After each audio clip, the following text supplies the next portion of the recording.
People often ask me about where I was raised because I've spent so much time in Colorado. I was born in Laredo, Texas, but I was raised in Brownsville, Texas. And I went through high school there. And then when I graduated from high school, I went to the University of Texas in Austin, went to undergraduate school and law school there. But let me tell you a little vignette about that because a lot of people don't know about my real background. Laredo was founded by my fifth great-grandfather in 1755. His name was Tomas Sanchez, and he founded Laredo on behalf of Spain, not on behalf of Mexico. Those are my ancestors. And so there's more to the story of where I was born or where I am from, because my family has been in this territory for centuries. Tomas Sanchez was the first mayor of Laredo, and all during that time, my relatives were cattlemen, ranchers, business people, politicians. They even fought in the Civil War. So Santos Benavides and his brother Refugio are also related to me.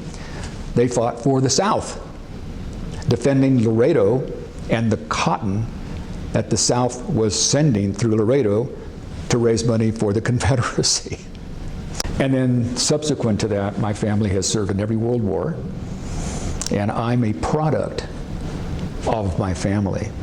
So when I think of my life and public service, I think I'm an extension of all those who came before me and how much they loved this land, whether for Spain and then for Mexico after the Mexican-American War of 1848, where my family had to pay $5 to become American citizens, and then of course Texas, and now part of the United States. So that's where I was born.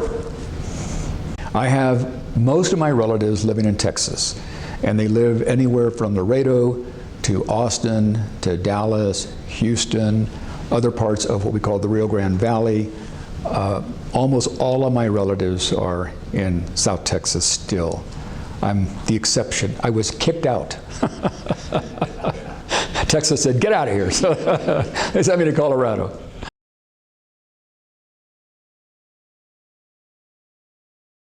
My journey to Colorado is somewhat quixotic or interesting. So I graduated from law school in 1972, and prior to that time, my father wanted me to become what I call a good South Texas lawyer. And there had never been a lawyer in our entire extended family, which is kind of interesting. And so I had dreams of becoming a corporate lawyer in South Texas. But a funny thing happened to me when I got into law school. I started to open my eyes to the world beyond South Texas. And I started to realize the civil rights movement. I was very concerned about the Vietnam War. And so I changed my direction. I decided I did not want to become a corporate lawyer. I wanted to become a civil rights lawyer. So when I graduated in 1972, my first job was working in El Paso, Texas for the El Paso Legal Aid Office. And we were providing services for indigent individuals and also community work. I think some of the members of the board of directors were not happy with my work, and 3 other lawyers, so they asked us to leave. In other words, I was fired from my first law job. And my younger brother was going to law school here in Denver, at the University of Denver, and he said, well, why don't you come and visit me? And so I packed my car, drove up here with the intention of going to California because I'd already gotten a job working for California Rural Legal Aid, working with Cesar Chavez and the farm workers. And that's what I really wanted to do. But when I came to Denver and I started sleeping on my brother's couch, I traveled around the state and I fell in love with Colorado. I fell in love with the people, the beauty of the state, and all that it has to offer. And then I learned that there was actually another civil rights organization in Denver called the Mexican-American Legal Defense Fund, which had an office here in Denver. And I was talking to one of their leaders and said, well, instead of going to California, why don't you stay here and join MALDIF, that office, and do civil rights work here in Denver? And so I stayed. So my journey here is serendipitous.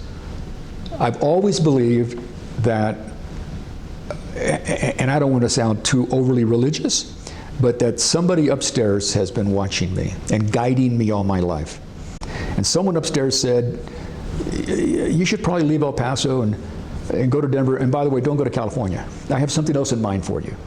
And so some very interesting things happened to me as my work unfolded as a civil rights lawyer here in Denver. One of the ironies of my work with Maldiv was that I ended up being one of the lawyers suing the Denver Police Department.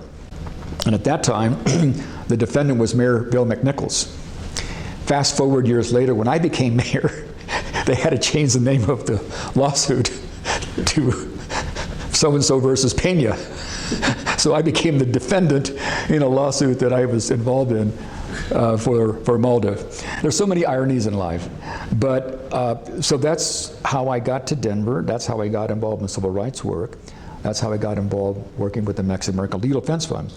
By the way, one of the other lawsuits that I was involved in as a very young lawyer, I had just passed the bar exam both in Texas and Colorado, was the desegregation lawsuit here in Denver. It had already been filed by the African American community. It had gone up to the Supreme Court. It had come down. And then the Latino community intervened. And so Maldiv represented the parents and the Latino students intervening in that lawsuit, arguing that there should be more Latino teachers, bilingual education, et cetera. That then went to the Supreme Court again and came back down. But an interesting thing about that case was the first time that the United States Supreme Court ruled that Latinos were a separate, identifiable ethnic group for purposes of class action litigation. Because, believe it or not, the superintendent of Denver said, Latinos are white, so we can mix Latinos and blacks, and that's integration. And that's the environment that I experienced in the 1970s in Denver, Colorado. Denver back then was very different than it is today. And people know about the influence of the KKK in Colorado and all of that. And back then, I think there were some remnants of some of those feelings. So I was involved in civil rights work for Maldiv. Then I joined another civil rights organization called the Chicano Education Project. And there were 3 of us in that organization. I was the only lawyer. And we started suing school districts around the state for discrimination against Latino students. We were involved in a big lawsuit in Grand Junction, a 2-week federal case that we lost. But then we did other things like that. We were involved in trying to amend the School Finance Act, because we felt that the funding of schools in Colorado was not fair. So if you lived in a poor community like Alamosa, you were getting maybe $1,500 a year for education, but if you lived in a high wealth school district, you were getting $3,000 per year per education. At that time in 1975, we decided, rather than suing all 181 school districts in Colorado for the lack of bilingual education, why don't we introduce a law in the state making it a requirement that every school district have bilingual education. So we introduced, with some of the legislators, the 1975 Colorado Bilingual Bicultural Education Law. And I was a young lawyer there with, by the way, a ponytail. And I testified before the legislature. I helped bring witnesses from around the state. The law passed. Very, very controversial piece of legislation. The Senate was controlled by Republicans. The House was Democratic. Ruben Valdez was Speaker, and Dick Lamb was Governor. And after months and months and thousands of amendments that were put on this bill, it finally passed. It was the most important and broad bilingual bicultural education law in the history of the country.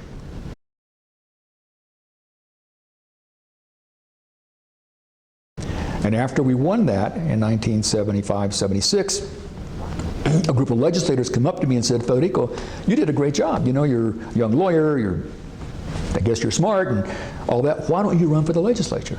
I said, why would I do that? I'm not even from Colorado. And they said, no, Ruben Valdez, who was the Speaker, is running for lieutenant governor. So his seat in North Denver is vacant. So why don't you run for that seat? I said, I don't live there. And they said, well, all you have to do is move. But you got to do it like in 3 or 4 weeks. So I literally moved. I moved from my apartment. I had an apartment in North Denver. I ran for the legislature. There was a gentleman running against me who had been in the community for 20 years, and he was expected to win. I was a newcomer, nobody knew me. I went door to door, and after 5 or 6 months of campaigning, I actually won my first legislative seat. But it was an interesting experience. I was still a bit naive about Denver politics. And I remember very distinctly that when I was running, some people in North Denver, in fact, they were members of the Latino community, said, wait a minute, you're an interloper. You're not a native. You know, you haven't paid your dues. Who do you think you are running against another Latino who's been here for 20 years and running for the legislature? And I said, well, I didn't understand that. I just thought I was running because these legislators asked me to run, and I think I can do a good job. And one night, someone tried to firebomb my car, but they missed. I woke up in the middle of the night, and there was flames around my car, and I went out and stomped them out. And I was thinking, maybe I could rethink running for the legislature in North Denver. The more I thought about it, the more angry it made me, instead of being afraid. And people who know me over the years know that the wrong thing to do to me is to try to scare me. It doesn't work. So I said, no, I'm going to continue to run. I won the election, won the runoff, and then I served for 4 years in the legislature. Another interesting aspect of that, which is part of history, at least my history, is that I was 29 years old when I took office as a member of the House. And after my first term, the Denver Post identified me as one of the 10 effective legislators. It was very unusual for a freshman to be identified as that. And so the Democratic caucus, and we were of course the minority party then, came to me and said, Federico, you did a situation, we want you to be our leader. And I said, wait a minute, I'm just maybe at that time 30 years old, plus we have a gentleman there from Pueblo who is our current leader. Why would I run against him? He says, we don't like the direction he's going. He's too moderate or too conservative. We need someone like you. So I guess I participated in a minor coup, and I was elected the leader of the Democratic Party at the age of, I think, 30. And then I served my second term, and after my second term, I thought, I've been here for 4 years. I don't want to make this a career. I'm going to go back and practice law with my brother. By that time, he had already graduated from law school. And I remember some friends of mine took me out to lunch at a little restaurant called Don Quixote. It was on Federal Boulevard, a wonderful restaurant owned by Mr. Calvo, who was from Spain. And he had these beautiful posters of bullfights and all this. And these gentlemen invited me to lunch. And so I thought they were going to simply thank me for my service in the legislature and wish me well. To my complete shock, they said, we don't want you to retire from the legislature and go back into law. We want you to run for mayor of Denver. I don't remember if I laughed or if I asked for another beer or got up and left, but I thought they were literally crazy. And I said, why on earth would I run for mayor of Denver? I'm 34, 35 at that time, 36 years old. I'm not a native. I don't have any family here. Mayor McNichols was a multi-generational political leader. His brother had been, I think, governor of Colorado, and he'd been mayor for 14 years, whatever it was, and he had a war chest and well-known. Nobody knew me. I said, why on earth would I run for mayor? And my friends who knew me well know that I like data. I like statistics. So they, from under the table, brought out all these charts. And they'd already done their analysis. And they said, well, look at this. If you look at the elections in the past several years, any time in the even-numbered years where there's a congressional race, when Pat Schroeder runs for Congress, there's a 72, 73% voter turnout. And she wins as a Democrat. In the odd-numbered years, where the city officials run, like Mayor McNichols, there's only a 52% voter turnout. So a lot of people aren't voting. I said, well, that's the problem. He said, no, what we're going to do is we're going to get a 72% voter turnout. And that's how you're going to become mayor of Denver. So that's one of the little stories about how I was recruited to run for mayor of Denver. I was convinced that I could do this. And I think when I talk about someone guiding me, I look back on my life, but I've realized that on so many things that I've done in my life, people have come to me and asked me to do something that I hadn't been thinking about before. There are a lot of people who plan their political lives. They decide they're going to run for mayor or governor or president when they were 12. That's not me. I thought I was going to be a lawyer in South Texas. But as it turned out, these friends of mine convinced me to run for mayor, and I did. And my first election, we had a 73% voter turnout. And in my second re-election, I think we had a 71% voter turnout. And with all due respect to all the mayors who have run since me, that has never been replicated in the history of the city. We don't have that kind of turnout anymore for mayoral elections.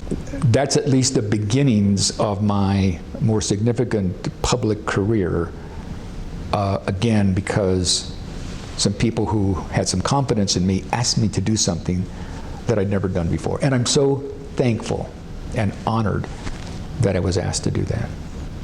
In evaluating whether I should seek the leadership position for the House Democrats, my very, very close friend, Representative Rich Castro, was actually at that point the assistant minority leader.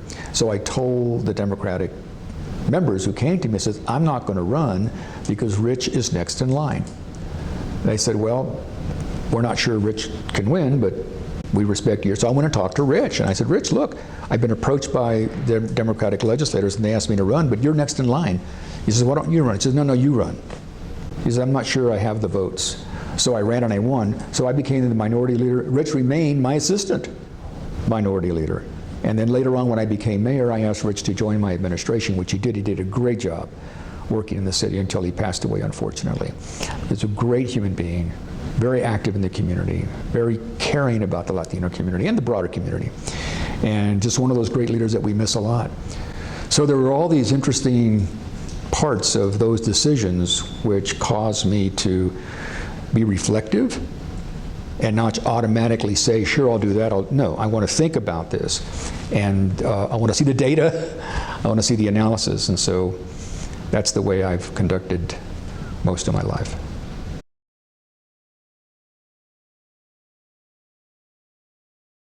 In 1982, when I announced my candidacy for mayor, it was in the steps of the city and county building. And fortunately, I had about 50 or 60 people there. Some of the media showed up, and I announced my candidacy for mayor. And I remember the quotes in the paper the next day were, Federico who? Because nobody knew me. And everybody was cheering because they were very strong supporters of mine. And I had a great team. Tom Nussbaum was my campaign manager. I had wonderful people. And I was blessed because we had no money and almost no recognition from a name perspective. Maybe it was 2 or 3% I was known because I was a legislator. But Bill McNichols had several $100,000 in the bank, and he had 90% name recognition. So this was really David versus Goliath kind of thing. And after I announced my candidacy, 6 other, well, in addition to Mayor McNichols, 6 other, there were a total of 7 of us who actually ran in that first election. And in the primary election, about 2 or 3 days before the election in the primary, a reporter whom I will not mention came to our offices and asked me, how do you think you're going to do tomorrow in the election? And I said, you know, I think we're actually going to win. And there was silence in the room for about half a minute. He says, well, our internal polling at our newspaper, worked for the Denver Post, said we have you coming in maybe 4th, maybe 5th. So I don't know why you think you're going to win. And I said to this gentleman, I just got this feeling because we had thousands of volunteers and lots of people working hard, and I was issuing position papers, which had never been done before.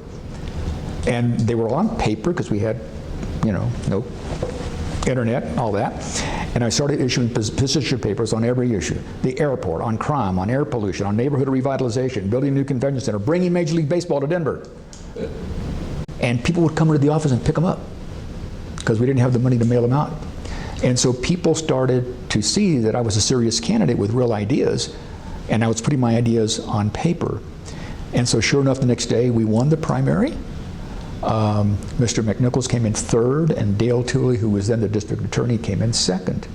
The interesting part of that story, that was pretty interesting in and of itself, was the very next day the reporter came back in my office, and he had his little notepad, and he literally put it back in his pocket.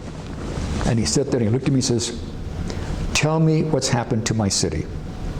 It was an honest question. And I said to this gentleman, "I think you have misread where people are today in this city. There is an undercurrent of discontent. There is an undercurrent of people who believe we can be a lot better. They're not happy with the air pollution that we have. They're not happy with the crime that we're seeing. They're not happy that we don't have a Major League Baseball team. They're not happy about a lot of things." And we had all these newcomers like myself who came from all over Colorado, all over the United States. They moved to Denver, and they loved Denver. And they were the new blood. They were the new energy.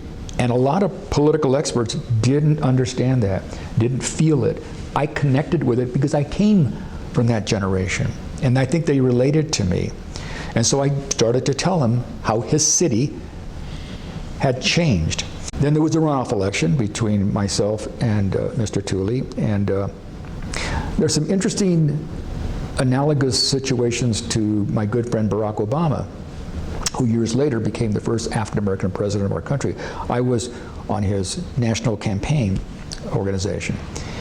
The story is that when I first ran in my primary election, a lot of Latinos in the city, and by the way, back then Denver was only about 18% Latino. And in terms of registered voters, only 9% of the registered voters were actually Latino. So I had to run as a candidate representing everybody, which is a little different than today because the Latino population is a lot larger. But there were a lot of Latinos who didn't know me. And they knew Bill McNichols, so they were reluctant to waste a vote on this young guy who they'd never heard of. Nice guy, but he's not going to win, so why waste a vote on him? Well, the day after the primary, and I won, 6,000 people registered to vote in 3 days. And the way they did was, in those days, you had to literally go downtown and register in the clerk and recorder's office. So for 3 days, people surrounded the city and county building on the sidewalk, waiting in line to go in and register to vote. And most of those were Latinos, because for the first time in their lives, they said, "What? This young kid named Pena can be elected mayor of Denver? We want to be a part of that." And I'll never forget the story of a wonderful woman named Mrs. Ayon. Her son was a Denver police officer. And when she walked up to register to vote, they asked her, "Well, what's your political party?" She said, "It's the Pena party." She didn't know anything about politics. She had never voted in her life. And there were so many people like that who had never participated in politics. They got excited and they registered to vote. And so in the runoff against Mr. Tooley, I won, I think, by 51%. I think I won by the same number of votes of people who registered to vote. It was a very, very close election. Fast forward to Barack Obama. What happened to Barack was, when he first ran, and I endorsed him, even though I was a member of the Clinton administration, and Hillary was running, a lot of African Americans didn't support him at the beginning. They were supporting Hillary because of Bill. And he was very supportive of the African American community. But once Barack Obama won Iowa, then the African community said, "This young kid might win." And boom, they shifted. And most of them came over to Barack, and then he went on to win the election. I had that same experience when I ran for mayor. So I could relate to what Barack was going through, because it happened to me too. And that's normal. People don't want to waste their vote on some young, unknown person, no matter how talented they may be. You have to prove, you have to demonstrate, and you have to earn their support. So I won my first election, then I served for 4 years. Probably one of the most surprising things that I talk about today is that there were a number of death threats against me when I ran. And when I won, they really increased, so much so that I had to wear a bulletproof vest the day I was inaugurated. So I was standing in front of the city and county building, and it was very hot, and I was wearing a bulletproof vest underneath my shirt, perspiring because it was really hot. But most people don't know that I had to wear that for protection, and the Denver Police Department just said, "We can't take any chances." And so I was really surprised about that. I wasn't expecting that. I was very naive about how some people felt about someone like me. I thought they would just look at me and say, here's this young guy, he's a lawyer, he's smart, he's got good ideas. Don't look at his skin color. But I forgot, and I didn't know the history of Denver, going back to the KKK, and that some of that was still around. So there were a lot of death threats against me, but we persevered, and I thought we did a lot of good things. We recruited an enormously talented team of people.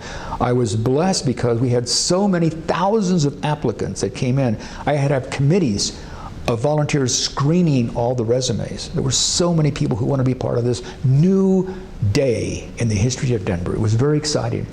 People wanted to be a part of it, so we recruited the best and the brightest.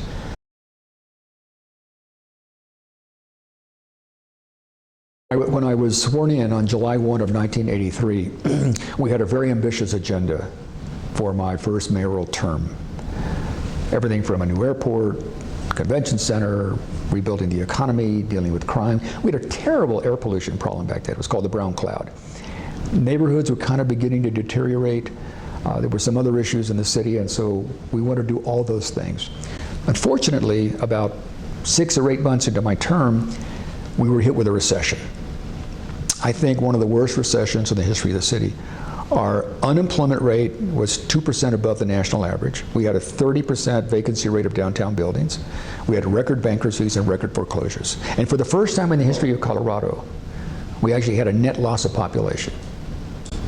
So I had to cut budgets. I took 10 days leave without pay. My cabinet took 7 days leave without pay. I had to go talk to the city employees, and I talked to them personally. I said, look, we've got a huge budget shortfall. I have to cut.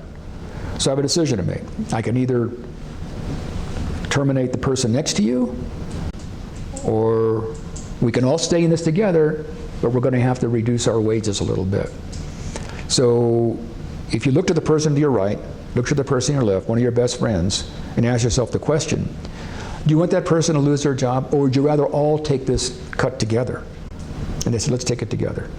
So I had to reduce the employee wages by, I think, 5%, so that we keep the city functioning. And then, of course, we had to do all these amazing projects with a limited budget.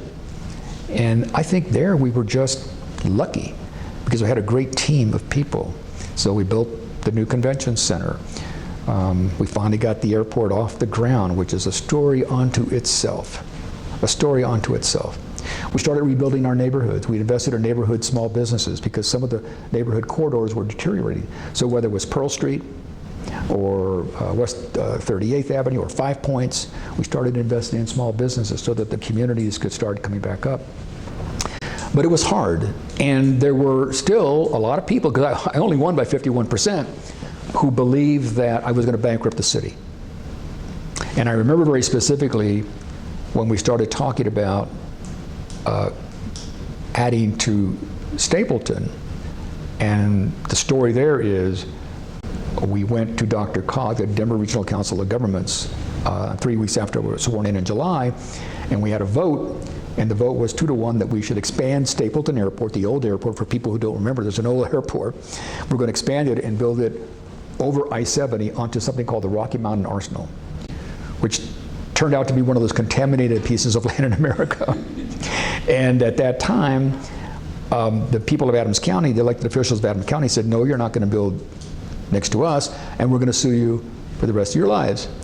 So I'm a lawyer, so I went back to the office, and I was talking to Tom Goujon, one of my brilliant young aides. He was 27 years old. And he studied this for a while and came back in one day and told me, you know, Federico, we can't do this. They're going to sue us forever, but it's going to cost billions of dollars to clean up that land. So you won't build these airports for 20 years. So I said, well, what do we do? He says, we have to have another solution.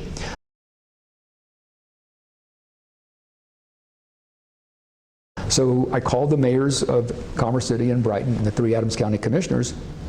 I drove up to Adams County. We went to a place called Bubba's Restaurant. Because in those days, everybody would come into Denver to see the mayor of Denver, right? And I said, no, I'll go to your backyard. I had a whole different philosophy on how to relate to people. I said, wow, you'll come and see? I said, yeah. So went to Bubba's Restaurant. We sat down over steak and beer. And I said, all right, tell me really why you're opposed to this airport on the Rocky Mountain Arsenal. Two reasons. One, God forbid if a plane were to ever crash, it would crash into our communities. And I said, well, that's a legitimate concern. If I were in your position, I'd probably be concerned about that too. The second thing we're concerned about it, you're now going to bring all that noise into our community, because we were already being sued in Denver for the noise around Park Hill and Aurora. So I said, well, what do you want us to do? They said, move it. I said, where? Just move it.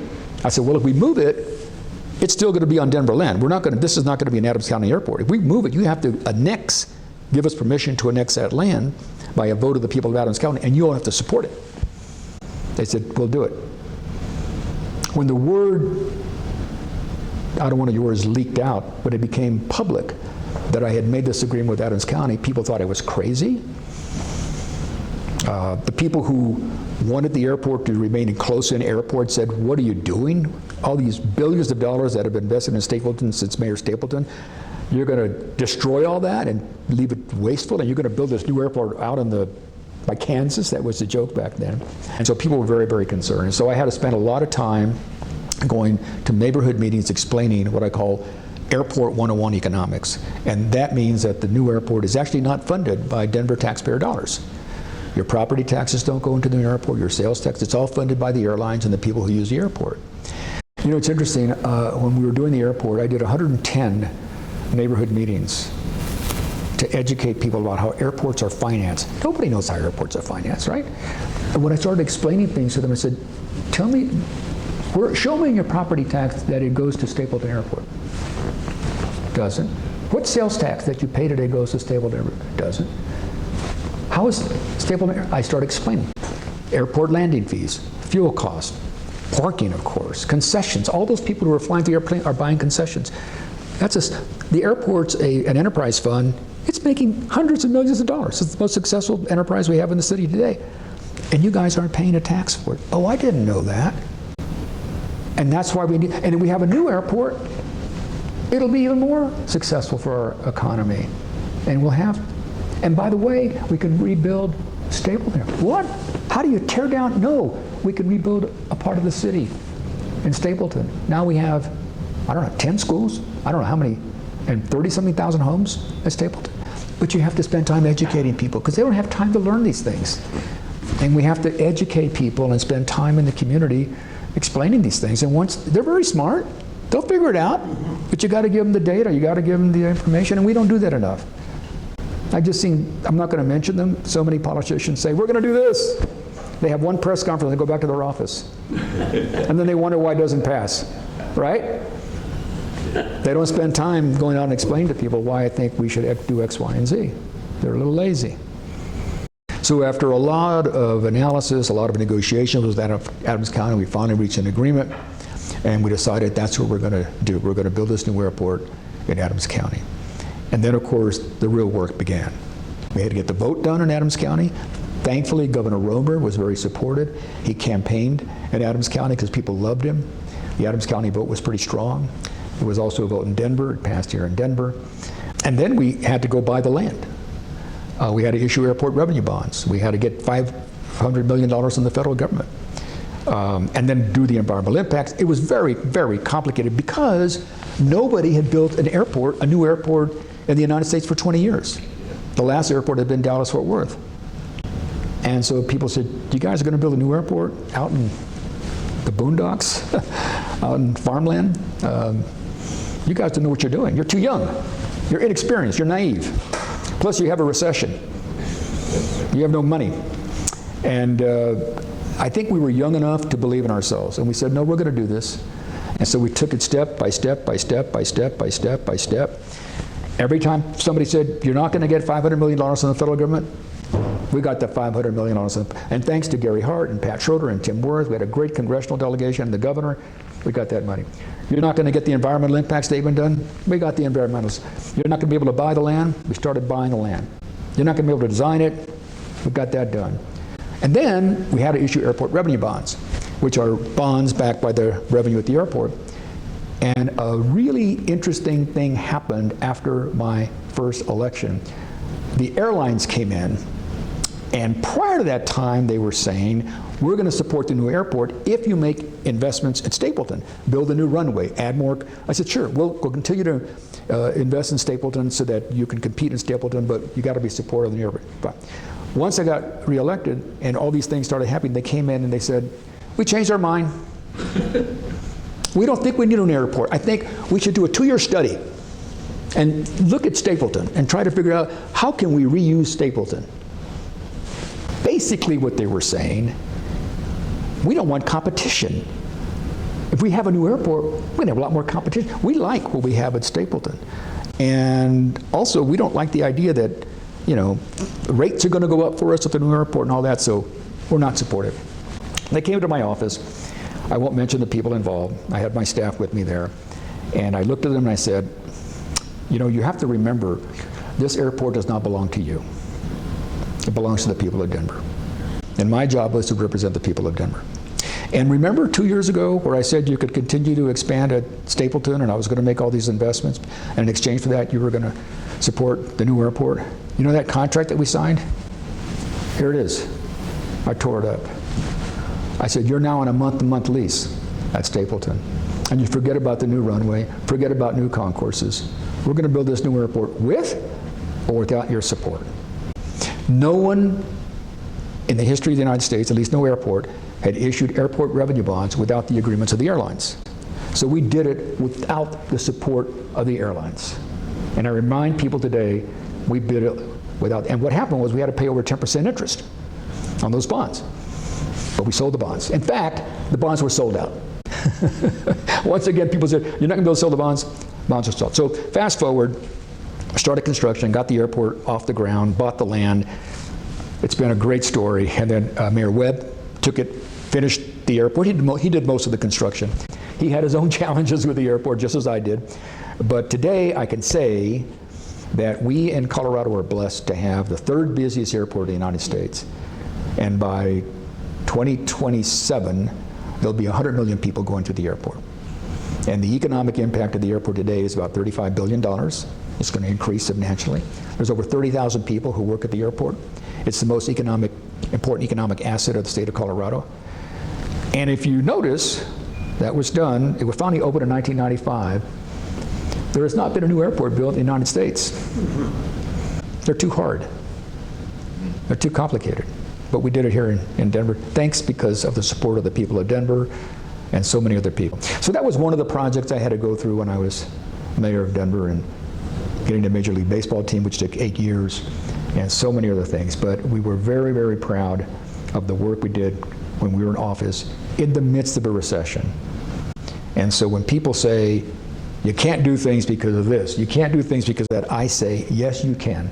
If you are committed to it, and you've got the right team in place, and you have the right vision, and if you explain things to people.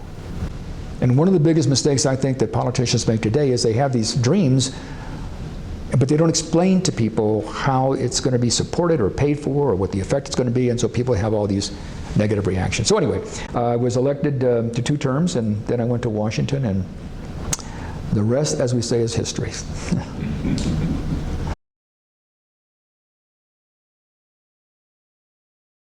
And then another strange thing happened to me. I got a phone call from somebody in Washington saying,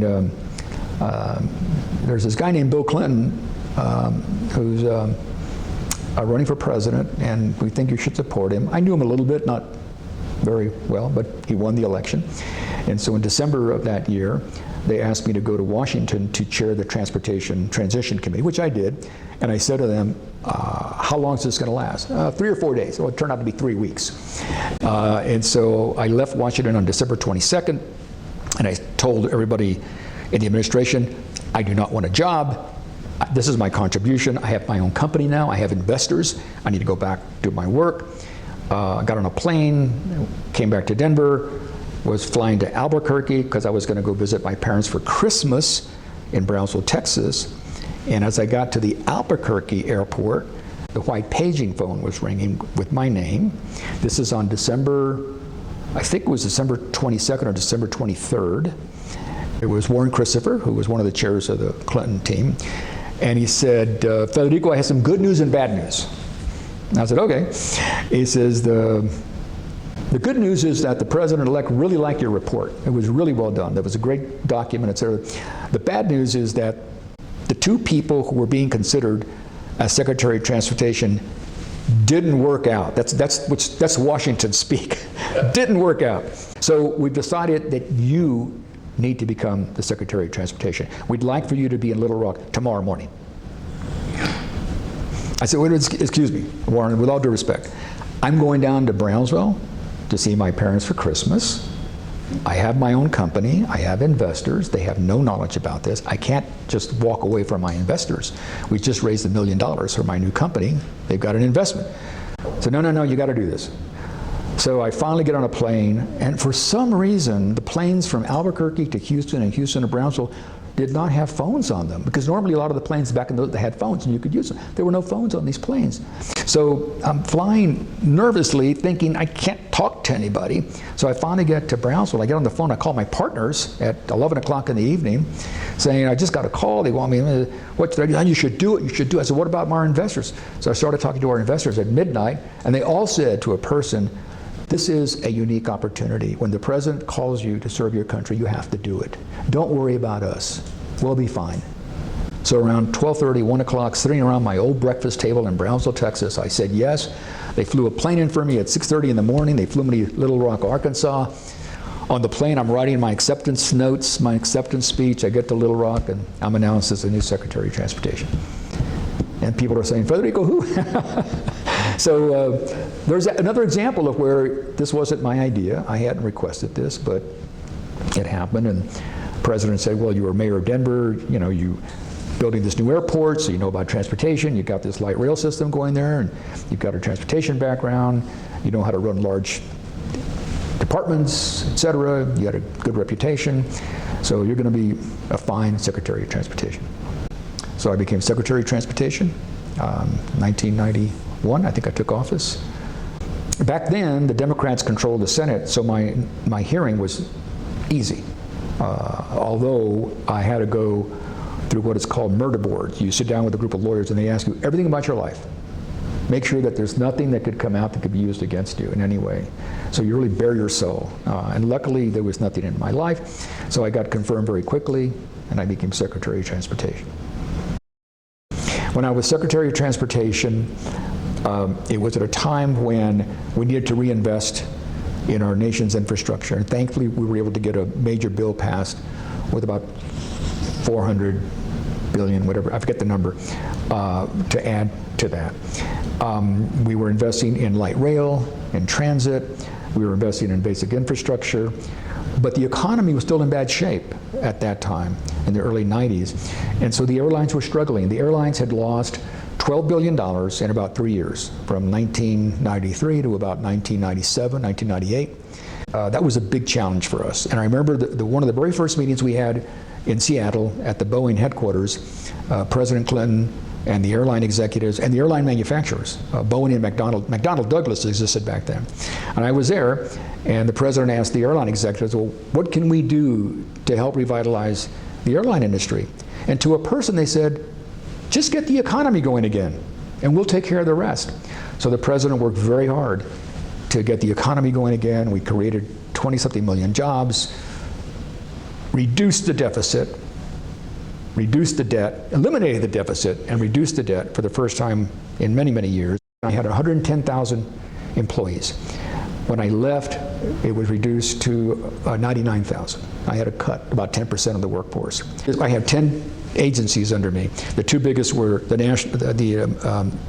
FAA, Federal Aviation Administration, and they were just an extraordinarily complicated organization.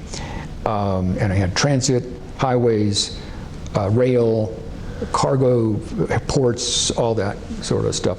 We had offices around the world, so I had to travel around the world, talking to international leaders about transportation policy, how we could coordinate policy, how we could make investments among Mexico, Canada, and the United States, because at that time we had NAFTA. NAFTA was passed at that time.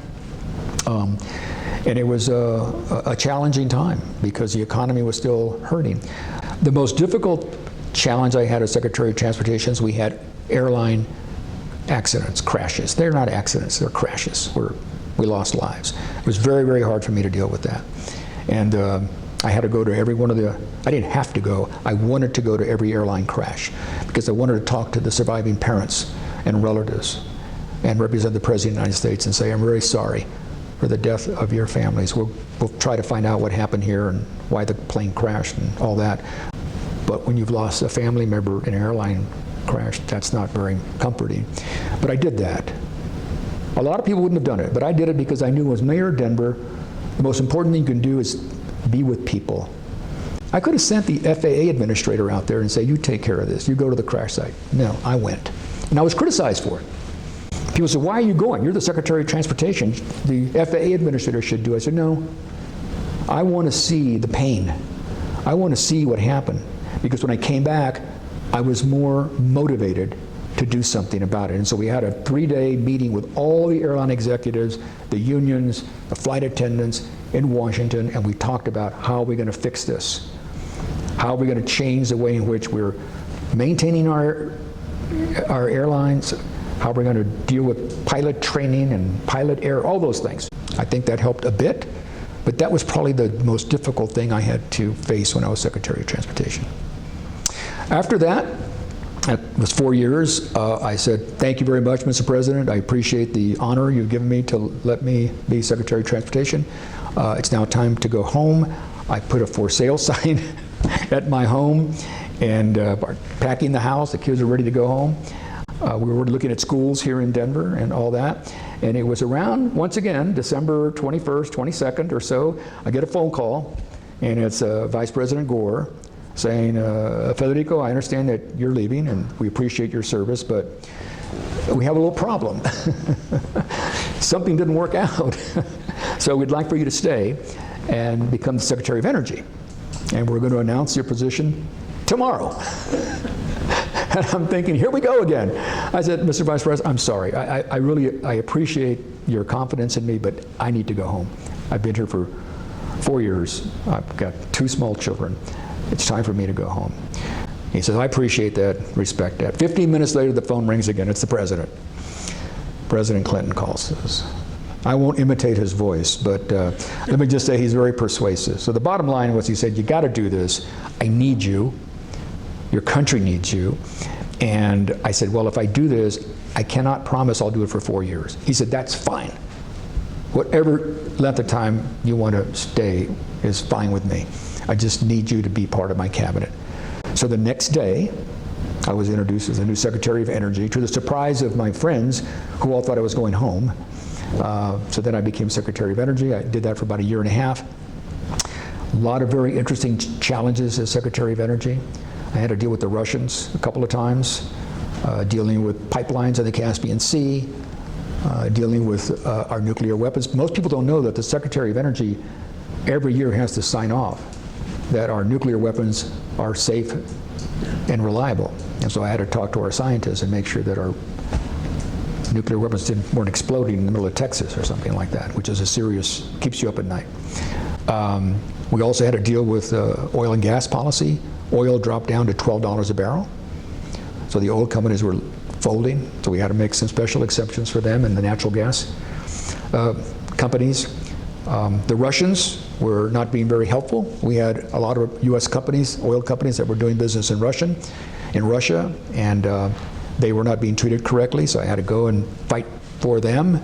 One other thing that was fascinating was when the Soviet Union disbanded, the former Soviet states had nuclear materials, but they were not being protected. And so thankfully, we had 2 senators, a Democrat and a Republican, Sam Nunn and I'm forgetting the other senator, who passed a law saying we're going to provide finances to help restore and protect those sites. So I went to Russia and these other states, and we helped protect those sites so that a terrorist would not go in and steal the nuclear weapons. So that was a fascinating experience. And then we had the issue in the Caspian Sea. Most people don't know where the Caspian Sea is, which is fine, but when the old Soviet Union had the Caspian Sea, most of the oil was being produced in the Caspian Sea, but they abandoned it.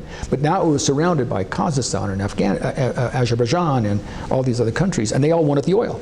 I went there to try to help them resolve their differences, and we wanted the pipelines from the oil and gas in the Caspian Sea not to go to Russia, or worse, to Iran. And a lot of Americans don't know this is going on. A lot of Americans don't understand international politics and what we're doing to protect ourselves. But at that time, Iran wanted the natural gas to go through Iran. That would have been the worst thing for us. Iran had the Bushehr nuclear reactor. Look at Iran today. So my job was to go and convince those countries not to send natural gas to Iran, and we won. So it got sent north to Turkey, as was the oil. And that was important for Europe, not for us, it was for Europe. So they wouldn't be so reliant on Russia. So I did that for a couple of years or so, year and a half. But that's an example of the kind of things that I did as Secretary of Energy, plus clean up a lot of the old nuclear sites, because during the run-up to World War II, Los Alamos, Sandia, here we had the nuclear plant here, Rocky Flats. You know, I'm the one that had to shut it down because it was just too polluting of the community. So all those issues I had to deal with as Secretary of Energy, and it was interesting and invigorating. I had a great team, and I think we made some contributions to our country. But it was time for me, after a year and a half of energy, to finally go home and have a normal life.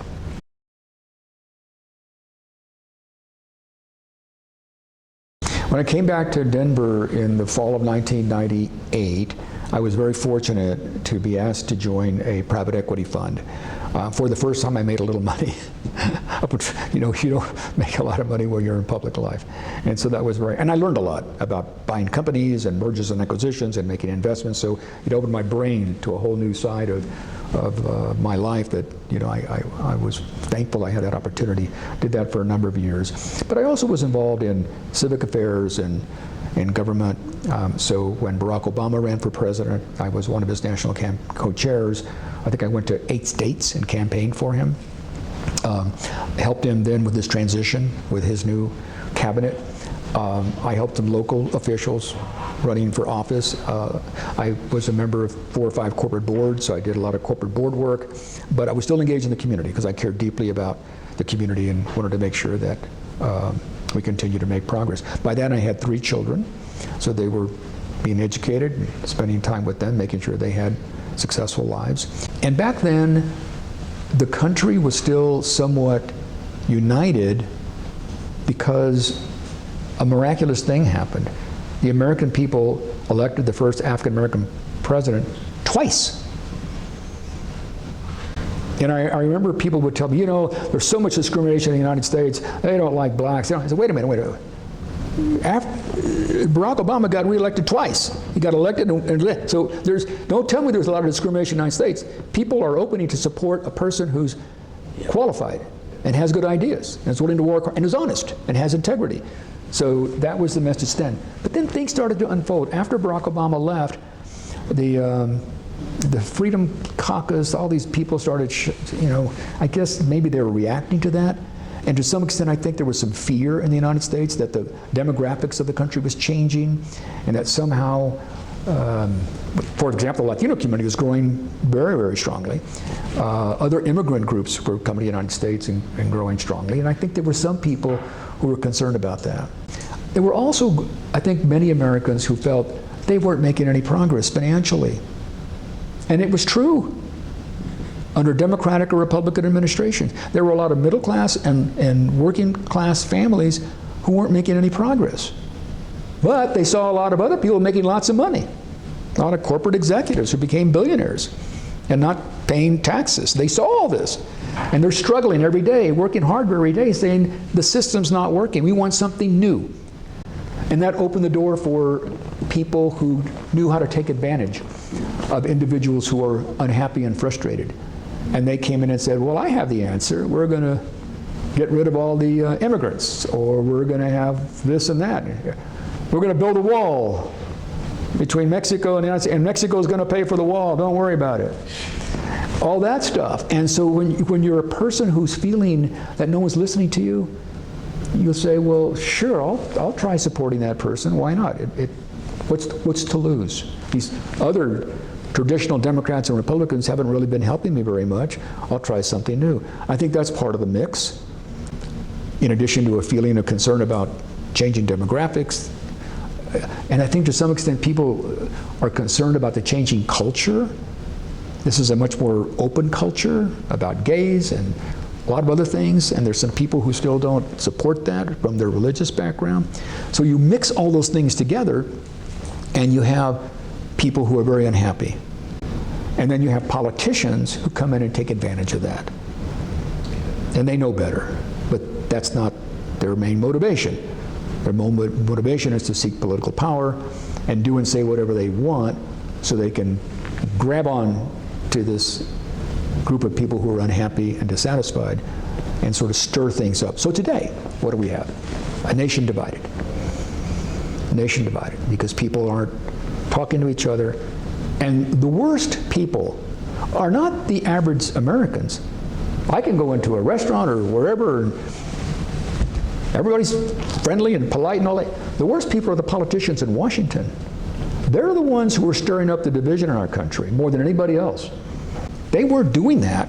Most Americans would figure out a way to work together and live together, go to school together, go to church together. They'd figure out a way to live side by side. Why? Because most people want the same thing. They want to have a good job, take a vacation every once in a while, have their kids become successful, have good health care, and when you finally get to be my age, have a retirement so you can live comfortably, knowing that you worked all your life to finally have a comfortable life. I'll bet 80% of Americans support those ideas. That's not talked about in Washington, D.C. They're talking about a bunch of other things that trigger emotions in people, that trigger divisiveness. And we need to change that. We need to get back to talking to people and getting people to talk to themselves and to open up your heart and put yourselves in the shoes of the other person. Why is that person homeless? Is it because they're a loser? No, they lost their job. Why did they lose their job? Well, the company cut all those jobs. So is it that person's fault that they're homeless? Have some concern for that person. You could be homeless. You could lose your job. I have some kids, my kids, they've lost their jobs and they've found some other jobs. They know what it feels like to lose a job. Big corporation cuts across the board, 5,000 people gone in one night. What do you do? So I think that's part of the problem in our country today. We're not understanding that people really share the same values. I think they believe in our country still. They believe in our democracy. They believe that we should be leaders in the world today. But they want our politicians to focus on their needs and help them become successful and have comfortable lives. And that's one of the reasons we have all this divisiveness. Our politicians are not listening to people. We've got to change that in some way. And I think part of it is education. We have to educate the average person about, first of all, how government works. I have people come up and say, hey, you were a great governor. I was never a governor.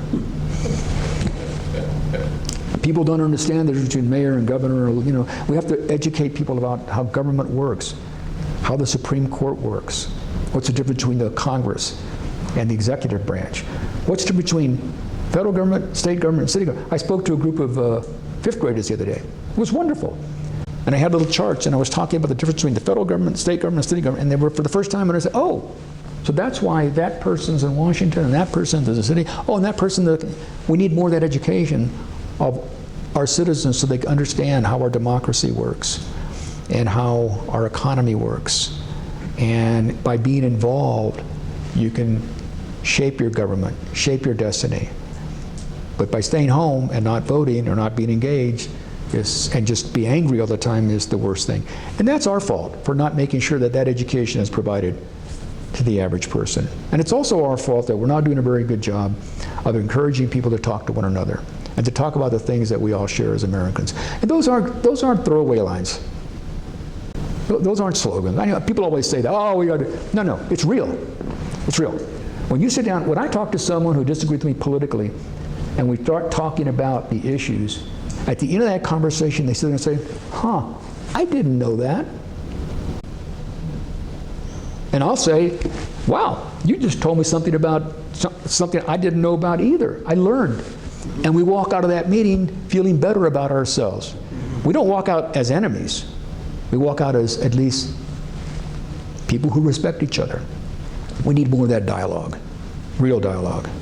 And I think it's up to our leaders and others, whether religious leaders or civic leaders or even corporate leaders, to bring that kind of discussion and engagement in our country.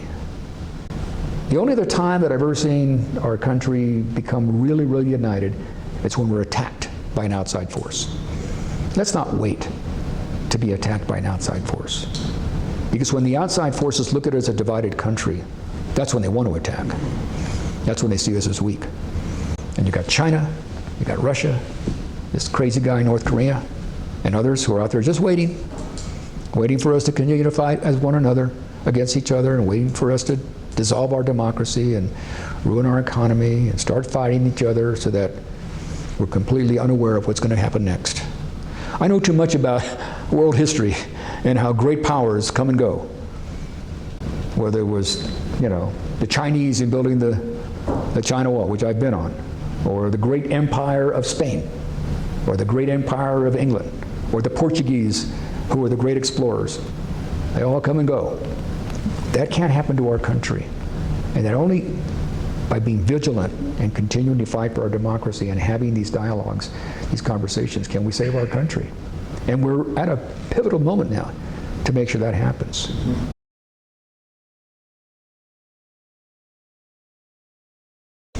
I think the question of how you educate kids about the historical and cultural and contributions of all people in their community and their country is, I think, one of the most challenging ones.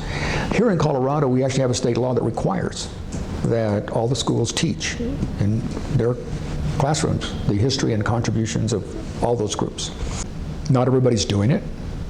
So you ask the question, why is that? One, I think, is resources. We have school districts in this state that only have classes 3 days a week now. 3 days a week. In Japan, the kids go to school 220 days a year. In the United States, on a good year, we go to school 180 days a year. So how do we compete with the Japanese? So we've got to have the right kind of resources to fund our schools so that those schools, particularly in rural areas, can have schools 5 days a week. Number two, we've got to find a way to start recruiting people to become teachers again. When I was a young boy, to become a teacher was something of pride. You looked up to teachers. Today, people don't want to be teachers. I have had 4 members of my family who have taught in one fashion. One of my daughters right now is getting her PhD in education. She's been teaching as an educator for 7 or 8 years now. She's getting her PhD in education.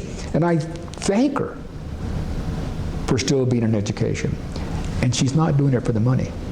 She could make a lot more money doing all kinds of things. She's a Harvard grad, cum laude. She's got 2 masters. Now she's getting her PhD. She's doing it because she cares. Somehow we've got to, either through financial incentives or simply restoring the status of being a teacher here so that people will want to become teachers, and then make sure that our school districts are adequately financed so they can have the materials from textbooks or history books, whatever, so that the teachers can again teach these things. But it starts with leadership. So in this state, it starts with the state legislature and the governor. I think the governor and the legislature are trying to do a better job of financing our schools. It starts with our local school boards and our superintendents. And unfortunately, sometimes people who run for the school board don't have the right concept of what it is to be focused on education. Some of our superintendents are not very good. We've got to change the way in which we have people on those elected positions and appointed positions who are really good at what they do, focused on this, and are committed to it. And then thirdly, we have to, once again, invest time in the community, educate the community about why this is important. You know, parents are just so busy today with their jobs, raising their kids and all that. They don't have time to figure out all the things about their schools and who all their teachers are and all that stuff. We've got to spend time with parents explaining why this is important and encouraging them to be supportive and more involved in their schools, saying, yes, we want the history and the contributions of all groups taught in our schools. That's really important. I want my kid to understand African American history. I want my kid to understand about Japanese internment camps in Colorado. I want my kids to find out what happened during Operation Wetback when Latinos were sent back on boxcars back to Mexico in 1956. I want my kids to understand the racial issues that's important. Parents need to begin to argue more for that. So they have to be involved. And I think we need the business community involved in this. You know, I've said to a number of people here in Denver the last several years that building airports is important. Building convention centers is important. The most important thing in our city right now is education. And we need all the business community here demanding that we have a fine public education system, helping elect good school board members, and bringing in the resources, either from foundations, so that the schools have enough resources to do the kind of things that I'm talking about. Providing that kind of education, history, civics, financial literacy, all those things that are not taught anymore. But unfortunately, it's not a priority. So what's happening is a lot of parents are leaving the schools, putting their kids into private schools, or teaching their kids at home. So we go back and ask the question, how can we get all this done in our public schools again? It's a combination of all that kind of investment. But most importantly, it's got to be a priority. And our leaders have to say, for example, here in Denver, making the Denver public schools the finest in the country, finest in the world, should be our priority. And if we can build the third busiest airport in the United States, we can certainly build a great public school system. If we can have a fine convention center, we can certainly do this. If we can have the great arts complex, we can certainly have a great school district. But I don't hear that. I don't hear people making it a priority. So I think we need to make it the number one priority, because if our kids are not educated, this country's going to continue to fall behind against Japanese kids, Chinese kids, others. And most importantly, we will have a less educated citizenry, less involved in democracy, less involved in our country. So education is key. I remember listening to a documentary several weeks ago about Hitler and what happened in Germany, and how so many Germans were persuaded by Hitler, and they were asking this one person, what's the most important thing to prevent that from happening again? And the person said, education. If people are educated, they will not follow reckless leaders. They will not make dumb decisions. They will do what's right for their families and for their country. So education, I think, is the foundation of our future, of our economy, our democracy. And making sure that we all get together, work together.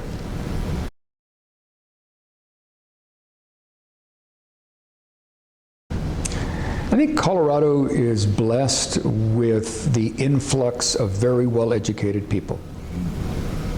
So we know that we now have the second highest per capita college-educated community in the United States. Most of it's imported, like me. And that has made our community more educated, generally, which means more informed, which means open to new ideas. And they come from all parts of the United States. And what has happened? They now want different restaurants, for example, something very silly. So they want all kinds of restaurants. They want to be out in the community. They're involved in all kinds of nonprofit organizations. If you made a list of all the nonprofit organizations in Colorado and all the young people who are involved in it would be astounding. And if you put a value on it in terms of economic value, it'd be the billions and billions and billions of dollars. So Colorado is blessed by having an influx of people who are coming here with very well educated. They come from perhaps even more complex communities, more racially diverse communities. They come here and they know how to work together and understand each other and go and play soccer together or go skiing together or whatever it is. And so we've been blessed by that. And so the state has been transformed. When I was first in the legislature, this state was more conservative than it is today. But as more and more people have moved in, literally not just the complexion, but the makeup and the educational level of the state has changed. And so people are now more open-minded. The independent group has grown much larger, and people are now open to more things. So we've been blessed not to have the kinds of divisiveness that you've seen in other cities and other states. That's one of the reasons, I think, that we have. Secondly, when you think about this, a lot of our leaders are not from Colorado. It's always been amazing to me when I first moved here, Gary Hart was not a Colorado native. Pat Schroeder was not a Colorado native. I was not a Colorado native. And some of the Republican, Bill Armstrong, I don't think was a Colorado native. So people here in this state have been very open to new people. I'm probably a really good example of that.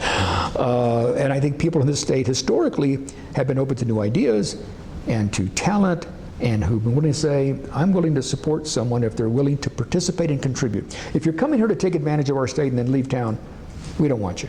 If you're coming here to live here, participate, contribute, be a good citizen, we're here. So our state has been blessed by having lots of people who have moved here who have that attitude. They all want this state to be better. They moved here because they love this state. They care about the environment. They care about the economy. They care about racial harmony. They care about all these things, and that's why they're here. And that's why so many people are leaving certain states that I won't mention. And they're coming here because they're giving up on certain states. They don't like what's going on in those other states.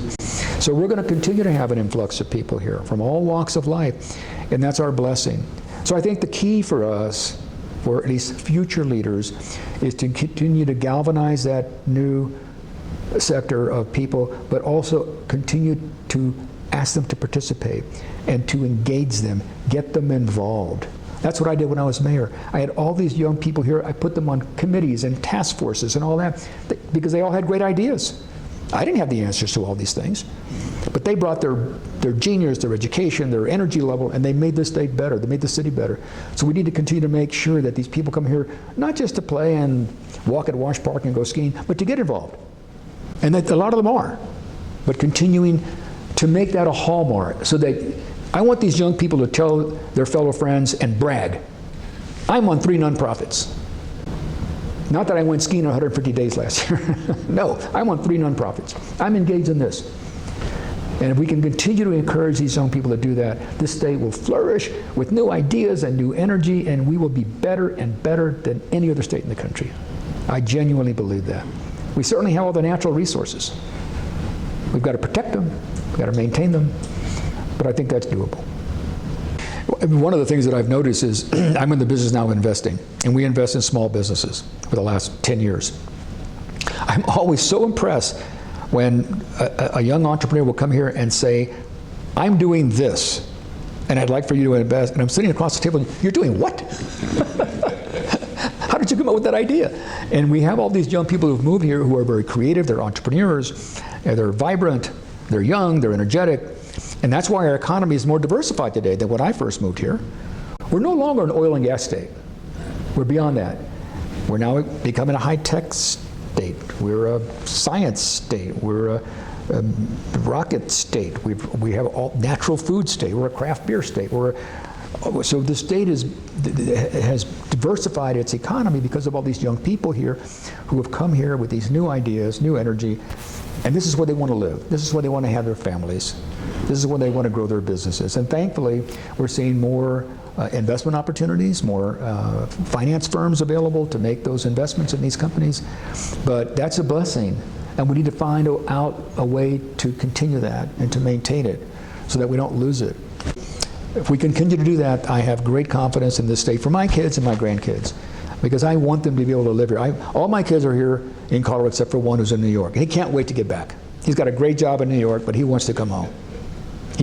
Dad, I want to come home. I said, Ryan, enjoy New York, learn what you're doing there. You can always come home. And he wants to come home. But that's the feeling of a lot of people. They all want to come back here. I came back here. When I left Washington, I could have gone to work in New York or Los Angeles or Chicago or Atlanta or anywhere else. I said, no. Yeah. Even though I wasn't born here, I want to come back here. This is my city, my state. So that's the blessing that we have in this state, and our elected officials and our business community and our civic and political leaders have to figure out a way to maintain that environment so that it continues to attract. Not just attract, but to get back to investing in the kids who are born and raised here. We can't forget about the native population, if I can use that expression, to make sure they are successful too, or else they're going to be very unhappy.